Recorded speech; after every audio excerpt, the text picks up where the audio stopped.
Today liquid solution lecture third. चलिए, in the previous lecture हम लोगों ने आपका थोड़ा सा वेपराइजेशन, ठीक है, मैंने वेपर प्रेशर और आपका एवापोरेशन के बारे में देख लिया था। किस पे डिपेंड करता है वेपर प्रेशर, ये सब हमने पढ़ लिया था। ठीक है, आज हम लोग क्लॉसियस, जो कि वेपर प्रेशर डिपेंडेंसी जब हम लोग देख रहे थे तो वहाँ पे वेपर प्रेशर किस पे डिपेंड कर रहा था, एक तो इन्वर्सली प्रोपोर्शनल था इंटरमोलिकुलर फोर्स पे, और दूसरा किस पे था, टेम्परेचर। ठीक है, टेम्परेचर जब फिनोमेना आया था तो वहाँ पे एक वर्ड आया था क्लॉसियस रिलेशन। ठीक है, हम लोग क्लॉसियस ही पढ़ते हैं। ठीक है, जनरलाइज यूज होता है तो लिखता हूँ मैं। ठीक है, क्लॉसियस रिलेशन, क्लॉसियस, ठीक है, क्लॉसियस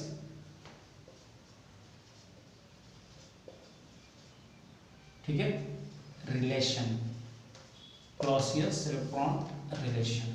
ठीक है, इसका पूरा नाम है, बट क्लॉसियस पढ़िए ज़्यादा अच्छा है, सबको इजीली समझ में आता है ये वर्ड। ठीक है, तो मैंने एक लिख रहा हूँ एक्स, एक लिक्विड है, ये आपका कन्वर्ट हुआ एक्स किस में, गैस में, इक्विलिब्रियम में। ठीक है, क्या मैं ये लिख सकता हूँ कि चेंज इन वॉल्यूम। ठीक है, यहाँ पे डेल्टा एच वेपराइजेशन की भी बात करेंगे। ठीक है, डेल्टा एच वेपराइजेशन की बात करते हैं। ठीक है, तो चेंज इन वॉल्यूम अगर आप बात करिए, ठीक है, समझ में आएगा, change in volume equal to क्या लिखिए। ठीक है, गैस और क्या, लिक्विड, ये दोनों की बात होगी। ठीक है, चलिए, तो क्या हम लोग ये जानते हैं कि वॉल्यूम और गैस मच ग्रेटर देन क्या होता है, वॉल्यूम ऑफ लिक्विड, होता है कि नहीं, बोलो। तो इसका मतलब है कि वॉल्यूम ऑफ लिक्विड जो है वो हम क्या कर सकते हैं, इग्नोर भी कर सकते हैं। ठीक है, वॉल्यूम ऑफ लिक्विड को क्या किया जा सकता है, इग्नोर किया जा सकता है। तो चेंज ऑफ वॉल्यूम किस पे डिपेंड कर रहा है, सिर्फ गैस के। क्लियर है? तो क्या हम RT/P लिख सकते हैं अगर हम समझे कि ये आइडियल गैस इक्वेशन है और n का वैल्यू 1 है। क्लियर है? अगर मैं ये समझ रहा हूं कि if the gas is ideal, कोई दिक्कत, चलिए यहां तक लिख लीजिए। ठीक है, इसको मैं रब कर देता हूं। ठीक है, समझिए, तो इसको समझना है। ठीक है, तो यहाँ पे क्या हम लोग ये इक्वेशन पढ़े हैं थर्मोडायनेमिक्स में कि डेल जी इक्वल टू क्या होता था, बोलो, VdP माइनस SdT। याद है, फ्रॉम थर्मोडायनेमिक्स ये मैंने लिखा है, कोई दिक्कत। तो एट इक्विलिब्रियम, बोलो, एट इक्विलिब्रियम डेल्टा जी का वैल्यू क्या होगा, 0 होगा। तो क्या हो जाएगा, बोलो, VdP इक्वल टू क्या, SdT, V volume with change in pressure. ठीक है, S जानते ही हो, एंट्रोपी विथ क्या, टेम्परेचर, कोई दिक्कत। तो चलिए, फॉर अ रिएक्शन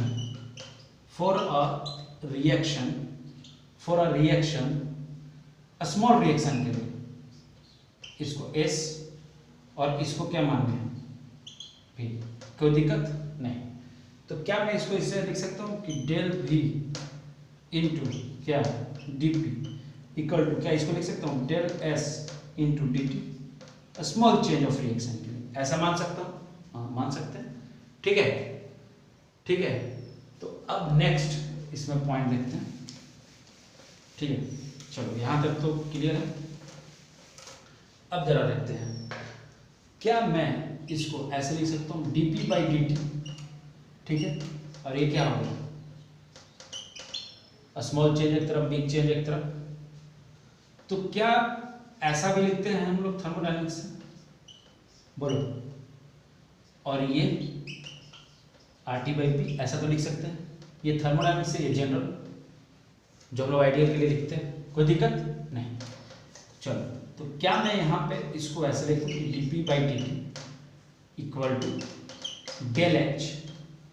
ठीक है, तो यहाँ पे क्या आ जाएगा, T आ जाएगा, और क्या आ जाएगा, बोलो, RT/P यहाँ से, कोई दिक्कत यहाँ पे नहीं। तो क्या मैं इसको ऐसे लिख सकता हूँ कि dP/dt ये अगर ऐसे चला जाए तो ये क्या हो जाएगा डेल एच, ठीक है, डेल एच, ये ऊपर चला जाए पी, तो ये क्या हो जाएगा आर टी स्क्वायर, ये कुछ ऐसा दिखेगा, ठीक, वेरी गुड। क्या मैं अब इसको, एक मिनट, इस इक्वेशन को मैं थोड़ा ऐसे लिखता हूँ, ठीक है। अब इस इक्वेशन को मैं जो सेम टाइप के हैं उनको एक साइड लाता हूँ, तो डी पी बाई पी इसको ऐसे लिख सकता हूँ, ठीक है।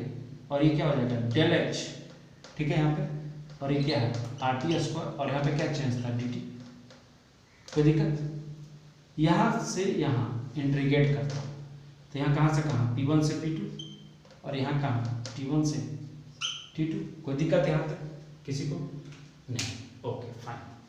चलो अगर तुम इसको सॉल्व करोगे ये क्या आएगा LNP आएगा ना, और ये कहाँ से कहाँ अभी भी P1 से P2 के लिमिट अभी सॉल्व नहीं किया।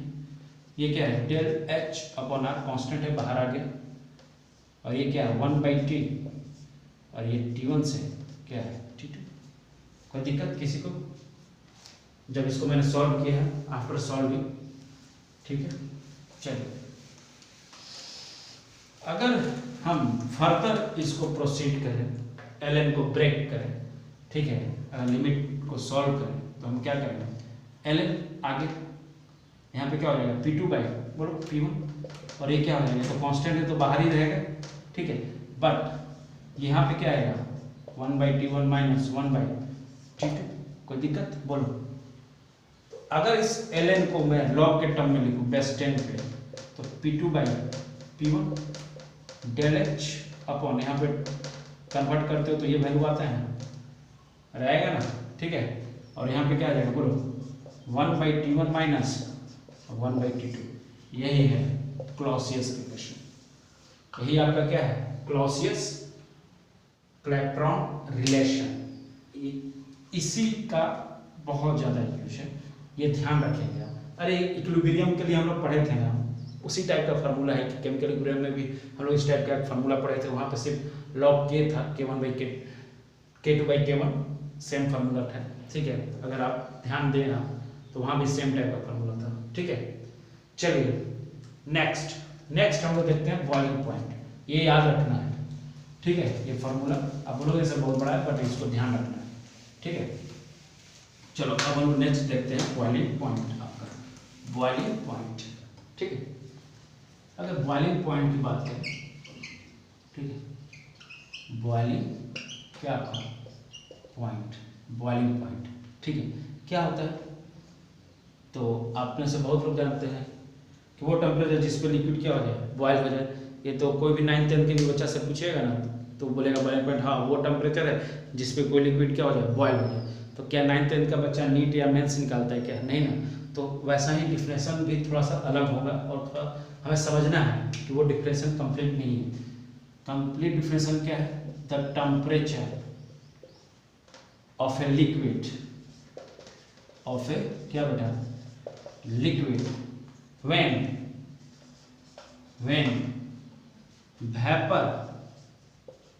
vapor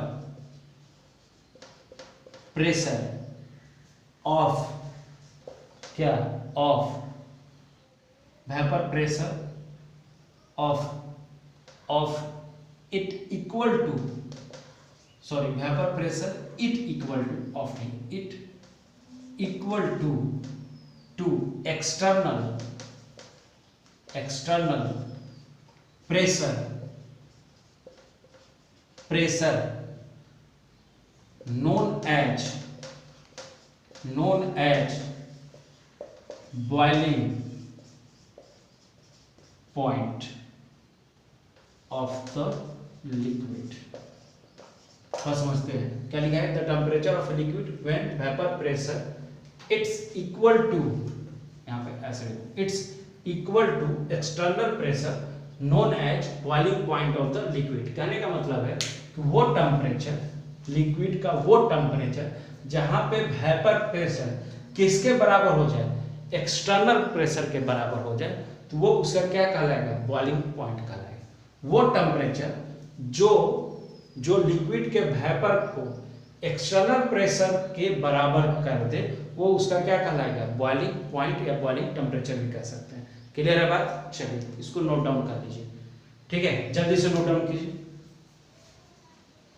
ठीक है। अब मैं इसको रब कर देता हूं, ठीक है, ओके, तो इसको मैं रब करता हूं। चलिए ध्यान दीजिए, नेक्स्ट जो पॉइंट है, ठीक है, नेक्स्ट जो पॉइंट है वो है आपका कि बॉइलिंग पॉइंट कैसे हम समझेंगे, क्योंकि बॉइलिंग पॉइंट दो टाइप का होता है, ये तो पता है ना आपको, एक नॉर्मल और एक क्या, स्टैंडर्ड। एक क्या होता है, एक नॉर्मल होता है और एक स्टैंडर्ड होता है, एक नॉर्मल होता है और एक स्टैंडर्ड होता है, ठीक है। तो उस दोनों के बारे में बात करेंगे हम लोग, ठीक है।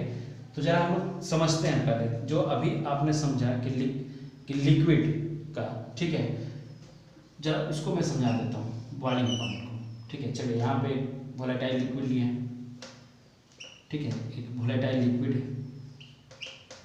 पहले समझ लो कि कैसे आया है, ठीक है। वोलेटाइल लिक्विड है, ठीक है, यहाँ पे वोलेटाइल लिक्विड डाला गया है, ठीक है। यहाँ भी समझो, इसमें भी वोलेटाइल लिक्विड है, जो अभी प्रेशर और वेपर के बारे में बात किया है, ठीक है, उसी को मैं समझा रहा हूँ। यहाँ भी वोलेटाइल लिक्विड है, ठीक है। अब रूम टेम्परेचर पर तो मैंने बोला था ना कि ये इवेपोरेट करता है, ठीक है, तो किया, ये भी किया। अब क्या डिफरेंस है वो मैं बताने की कोशिश करूँगा। यहाँ पे P एक्सटर्नल 5 atm है, ठीक है, यहाँ पे P प्रेशर जो है P इंटरनल वो 1 atm के बराबर है, कोई दिक्कत नहीं। यहाँ भी P एक्सटर्नल किसके बराबर है, 5 atm, कोई दिक्कत। यहाँ पे P जो है इनसाइड प्रेशर वो 5 atm आ गया है, ठीक है। यहाँ पे टेम्परेचर जो दिया गया है, समझना है मेरी बात, ठीक है। यहाँ पे जो टेम्परेचर सप्लाई किया वो 30 डिग्री से किया गया। तुम जरा यहाँ पे समझो, ये वोलेटाइल लिक्विड है, ठीक है, तो वेपराइज होगा तो वेपर प्रेशर अंदर में कितना है, 1 atm, बट बाहर में एक्सटर्नल कितना है, 5 atm। तो अब क्या ये इसका बॉइलिंग पॉइंट है क्या, नहीं, क्योंकि हमने पढ़ा है अभी डिफिनेशन में कि वेपर प्रेशर और P एक्सटर्नल दोनों का वैल्यू क्या आना चाहिए, सेम, वही उसका क्या कहलाएगा, बॉइलिंग पॉइंट। तो इसका मतलब कि ये टेम्परेचर इस लिक्विड के लिए इसका बॉइलिंग पॉइंट नहीं दे रहा है, तो इसका मतलब है कि हमको टेम्परेचर क्या करना पड़ेगा, बढ़ाना पड़ेगा। तो अगर मान लो कि मैंने यहाँ पे टेम्परेचर राइज किया 50 डिग्री C और यहाँ पे इनसाइड में जो वेपर प्रेशर है वो भी आ गया कितना, 5 atm, और बाहर में भी P एक्सटर्नल कितना है, 5 atm। तो इसका मतलब है कि ये इसका क्या हो गया, ये टेम्परेचर इसका क्या हो गया, बॉइलिंग पॉइंट दिया। समझ में आ रही बात? तो यही मैंने डिफिनेशन में भी बोला था, ये आपको मैंने समझा दिया है। क्लियर है सबको ये बात? चलिए अब मैं इसको रैप करता हूँ, ठीक है, रैप कर दूँ, चलिए, ठीक है।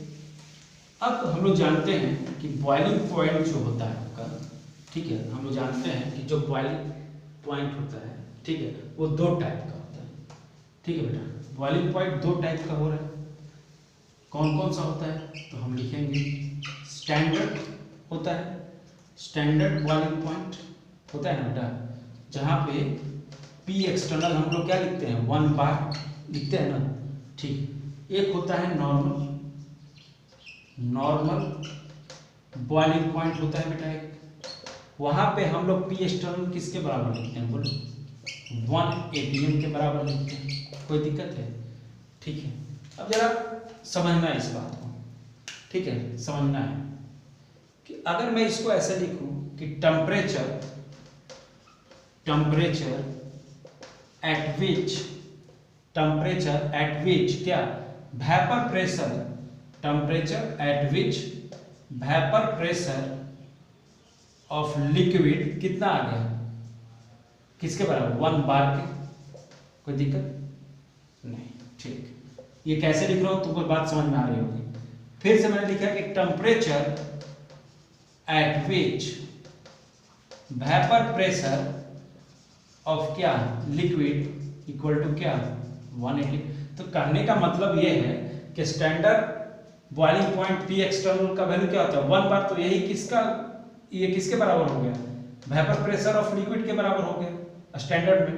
अगर P external equal to 1 atm लिखे तो ये किसके बराबर हो गया, vapour pressure of liquid 1 atm में, क्योंकि मैंने पढ़ा कि वेपर प्रेशर और P एक्सटर्नल दोनों का वैल्यू जब सेम हो जाए, इक्वल आ जाए, वही टेम्परेचर पे क्या आएगा, हमारा बॉइलिंग पॉइंट आता है। तो क्लियर है पॉइंट, क्लियर है सबको, कोई दिक्कत नहीं, ठीक है। तो मैं इसको रब कर देता हूं, कुछ प्रॉपर्टीज देख लेते हैं बॉइलिंग पॉइंट की, ठीक है। चलो कुछ प्रॉपर्टीज हम लोग देखते हैं, यहां तक क्लियर है सबको। चलो लिखेंगे,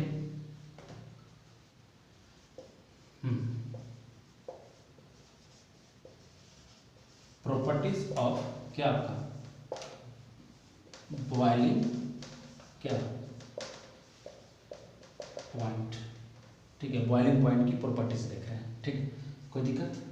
पहला पॉइंट, बॉइलिंग पॉइंट ऑफ क्या बेटा, liquid, boiling point of liquid, मैं लिख रहा हूं, increases with boiling point of liquid increases in, ध्यान देना, in क्या बेटा, एक्सटर्नल प्रेशर। जैसे जैसे मैं एक्सटर्नल प्रेशर बढ़ाऊंगा वैसे वैसे बॉइलिंग पॉइंट भी लिक्विड का क्या करता है, इंक्रीज करता है। क्यों भैया, थोड़ा एक बार समझ लेते इसको। चलो मैंने ऐसा कुछ बनाया है, ठीक है, समझना बात को। यहाँ पे P एक्सटर्नल कितना है, 5 atm, यहाँ ये T1 टेम्परेचर है और ये T2 है। यहाँ पे इनिशियली 0.5 atm है प्रेशर, कोई दिक्कत, ठीक है। अगर मुझे ये 1 atm P एक्सटर्नल 1 atm अगर बढ़ाना है या इंक्रीज करना है तो ऑफकोर्स मुझे क्या करना पड़ेगा, अगर इसके बराबर लाना है तो ऑफकोर्स मुझे क्या करना पड़ेगा, टेम्परेचर बढ़ाना पड़ेगा, है कि नहीं। और यहाँ पे देख लो टेम्परेचर बहुत ज़्यादा बढ़ाना पड़ेगा, बहुत ज़्यादा डिफरेंस है, ठीक है। तो इसका मतलब है कि यहाँ पे T2 ग्रेटर देन क्या है, T1 है। इसका मतलब है कि जब भी आप, ठीक है, जब भी आप एक्सटर्नल प्रेशर ज़्यादा होगा तो आपका बॉइलिंग पॉइंट भी ज़्यादा होगा, क्योंकि यहाँ पे देखो, यहाँ पे एक्सटर्नल प्रेशर बहुत ज़्यादा है, यहाँ पे एक्सटर्नल प्रेशर कम है। यहाँ से यहाँ जाने में हमको T1 ज़्यादा देने की जरूरत नहीं है। अगर 1 atm पे जाना है तो हमें T1 ज़्यादा देने की जरूरत नहीं है, बट अगर हमें यहाँ से यहाँ जाने की जरूरत है 5 atm पे, तो हमको ऑफकोर्स T2 ज़्यादा देना पड़ेगा। समझ में आ रही बात है। तो इसका मतलब यही हुआ कि अगर आपको प्रेशर बढ़ रहा है, एक्सटर्नल प्रेशर, तो आपका बॉइलिंग पॉइंट भी क्या करेगा, इंक्रीज करेगा। क्लियर है पॉइंट, ठीक है। चलिए नेक्स्ट पॉइंट को समझते हैं, ठीक है। नेक्स्ट पॉइंट को समझते हैं, as vapour pressure, second point, as क्या आपका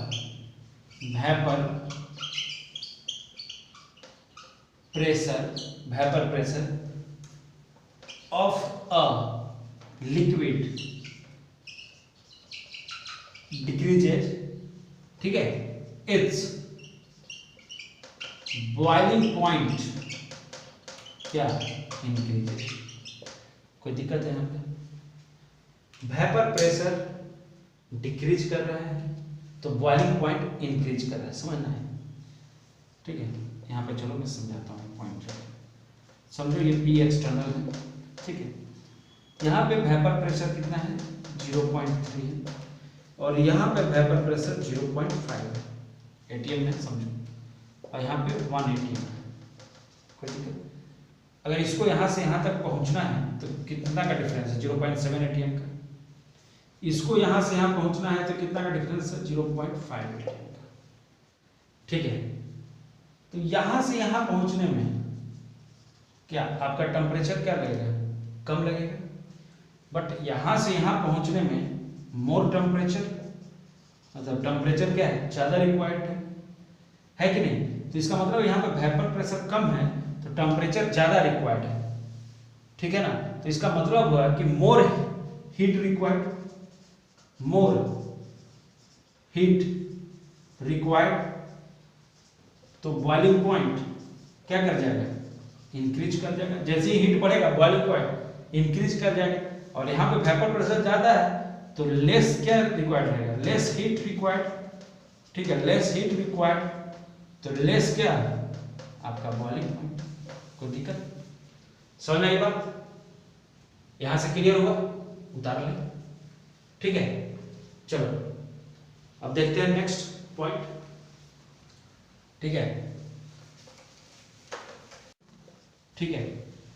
अभी तक हमने देख लिया कि वेपर प्रेशर अगर कम होगा तो बॉइलिंग पॉइंट ज्यादा होगा, ठीक है, क्योंकि वहां पे हीट ज्यादा रिक्वायर्ड होगा, ठीक है। चलिए हीट बढ़ेगा बॉइलिंग पॉइंट बढ़ जाएगा, ठीक है। अब next, on adding a non-volatile, on adding a non-volatile, adding a non-volatile क्या solute to a volatile, ठीक है, volatile कहाँ, liquid,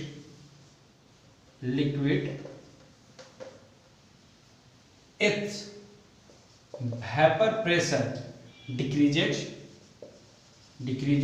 and क्या बेटा, its क्या बॉइलिंग पॉइंट क्या कर जाएगा, बोलो, इंक्रीजेस। क्यों? क्योंकि अगर आप नॉन वोलेटाइल लिक्विड जब ऐड करते हैं, ठीक है, नॉन वोलेटाइल लिक्विड जब वोलेटाइल में ऐड करेंगे तो number of water molecule expose कम होगा, तो नंबर ऑफ वाटर मॉलिक्यूल अगर कम एक्सपोज होगा तो हमको हीट ज्यादा देना पड़ेगा वेपर बनाने के लिए, है कि नहीं। हीट ज्यादा देना पड़ेगा तो वहां पे बॉइलिंग पॉइंट कहीं ना कहीं इंक्रीज कर जाता है। क्लियर है बात, ठीक है ना। अगर नॉन वोलेटाइल को वोलेटाइल में आप मिलाएंगे तो वहां पे सॉल्वेंट कम हो जाएगा, सॉल्वेंट जब कम होगा तो आपको मोर हीट रिक्वायर्ड होगा प्रोड्यूस करने के लिए क्या, वेपर, ठीक है। तो जैसे हीट आप बढ़ाएंगे तो बॉइलिंग पॉइंट इंक्रीज कर जाएगा, कोई दिक्कत। चलिए नेक्स्ट एक क्वेश्चन देख लेते हैं, ठीक है। आपका क्वेश्चन हम लोग देख लेते हैं, क्लियर है, क्लॉसियस थ्योरी पे है, किस टाइप का क्वेश्चन आता है। चलिए मैं इसको रब कर देता हूं, चलिए क्वेश्चन देख लेते हैं। क्लॉसियस पे है ये क्वेश्चन और इजी है, ठीक है। क्वेश्चन है आपका, लिखिए, normal boiling point of water is 373 Kelvin. Vapor pressure of water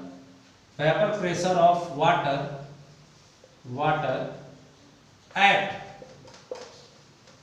temperature T Kelvin, ठीक है, T Kelvin दिया हुआ है, ठीक है, at 19 mm, यही पूछ रहा है हमें, T, ठीक है, H, if del H change in enthalpy, ठीक है, vaporization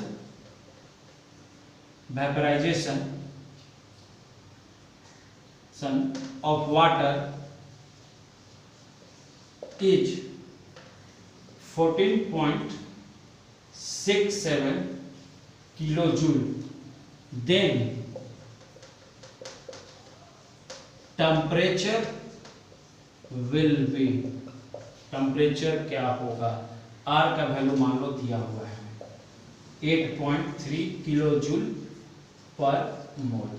चलो सॉल्व करते हैं जल्दी, ये क्वेश्चन लिख लो। क्वेश्चन है कि normal boiling point of water is 373 kelvin, vapour pressure of water at temperature T, ठीक है, टेम्परेचर T निकालना है, ठीक है, at 19 mm of Hg pressure दे दिया है, ठीक है, हमें प्रेशर दे दिया है, कोई दिक्कत नहीं, P2 हमें दे दिया है, P1 तो हमें पता ही होता है, ठीक है, इनिशियल प्रेशर वो रूम पे है, टेम्परेचर पे है। तो if del H of vaporisation, ठीक है, of water is, del H का भी वैल्यू दे दिया वेपराइजेशन का 14.67 kilo joule, then temperature will be. तो चलो इसको सॉल्व करते हैं।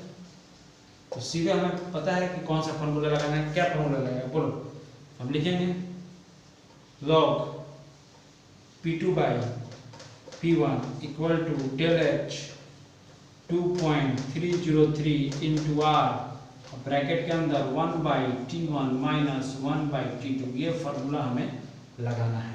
ठीक है, चलिए इस क्वेश्चन को हटाते हैं, फॉर्मूला हमें पता चल गया है। चलिए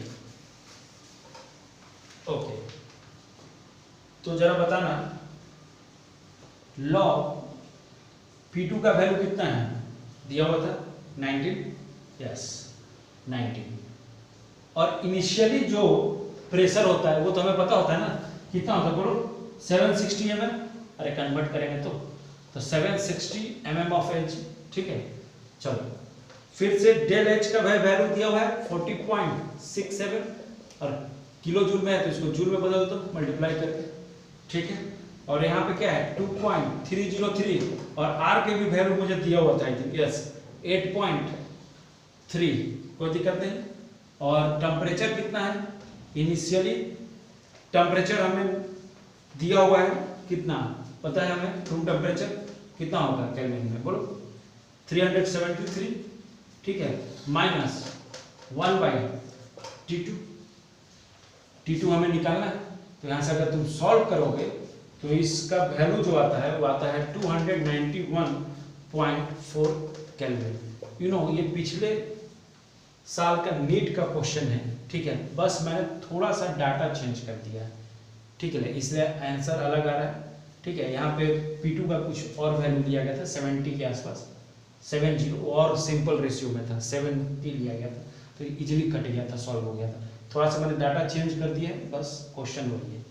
ठीक है, तो आई होप कि आपको ये समझ में आया हो पूरा। ठीक है, ओके, तो मिलते हैं नेक्स्ट क्लास में। ठीक है, नेक्स्ट क्लास में हम पढ़ेंगे कि वेपर प्रेशर ऑफ सॉल्यूशन, क्योंकि वेपर प्रेशर अभी तक हम लोग जो वेपर प्रेशर पढ़ रहा था वो पर्टिकुलर लिक्विड के बारे में, एक एक लिक्विड के बारे में चेक कर रहे थे, बट अब सॉल्यूशन के बारे में पढ़ेंगे। ठीक है, तो चलिए मिलते हैं नेक्स्ट क्लास में। Thank you.